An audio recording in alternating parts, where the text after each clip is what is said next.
and Yellowstone national parks became national parks. They were state parks. Once they transitioned from state to national, Niagara Falls took over as the oldest state park, established back in 1885. Now it's nicknamed Goat Island. The reason it's called Goat Island, before it was a state park, let's say from the Revolution up until about 1885, almost 100 years or 99 years, this is all farm property through here. And farmers would utilize the island for their livestock. They could better protect them from coyotes and wolves, predators. They could clear the island of predators and protect them better, and also shelter them from our nasty winters. So for those two reasons, and the majority of the livestock that were brought to the island were goats, it's nicknamed Goat Island after all the goats that spent most of the winter months throughout their lives here in Niagara Falls on Goat Island. So that's the reason it's called Goat Island, but it's actually Niagara Falls State Park, the oldest state park in the country. Now get your cameras ready. We're going to get some views of the upper rapids from the right-hand side of the bus. We're going to see it coming out too. If you want to switch over, just be careful. Just safety first. Now all the water we're going to see here shortly is the upper Niagara River. All the water that's going over Niagara Falls today is coming from the Great Lake region. Lake Superior, Lake Michigan, Lake Huron, Lake Erie. From Lake Erie, the water goes to the upper Niagara River. It goes over Niagara Falls. The only separation between upper river and lower river is Niagara Falls itself.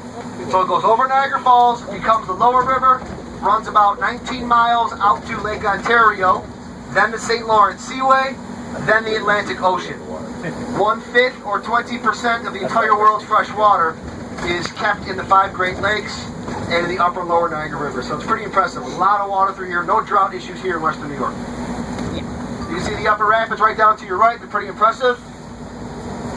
Now, when you see all this water today, or when you're seeing it right now, it's only about 55 to 60% of what Mother Nature wanted you to see. We're utilizing 40% of the water as we speak for hydropower right now. That number's going to go down when we get into our summer months. They'll take out less water during the day for tourism. But right now, they're taking out about 40% for hydropower. I'll explain all about the hydro plans and the way the water comes out and all that stuff once we head downriver in about an hour from now. We're going to be on this park till 1:15. We're in this park till 1:15. Then I've got some more people to pick up at 1:15. If you look out to your left, that's all the upper river. About 13 miles back to our west and south would be Buffalo, New York. And that's where Lake Erie meets the upper river. And I mentioned to my lady friends earlier from Ohio that you're going to see more of a state park environment on the American side, more business, commerce, and tourism in Canada. There's reasons behind that. We got off to more of an industrial start here in Western New York, so we kept it more of a state facility. We had jobs. Everybody was working.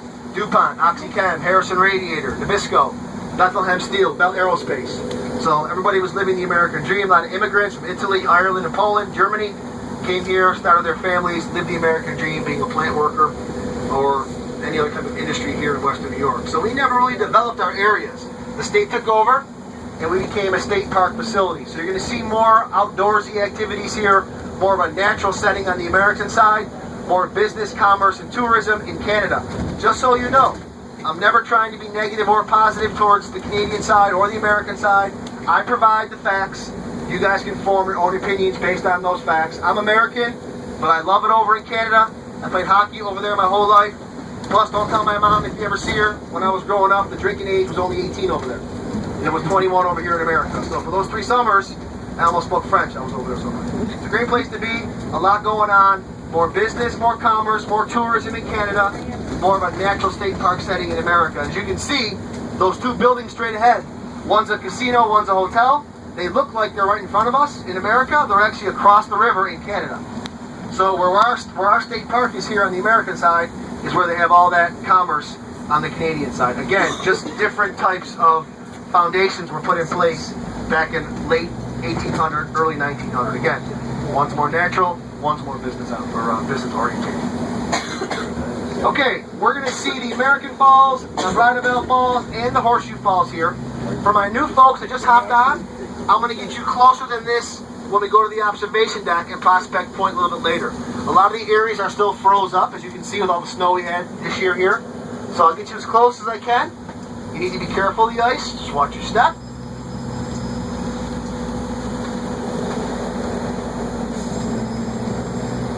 we're going to leave the bus right in this general area right here. Let me tell you how we're going to handle this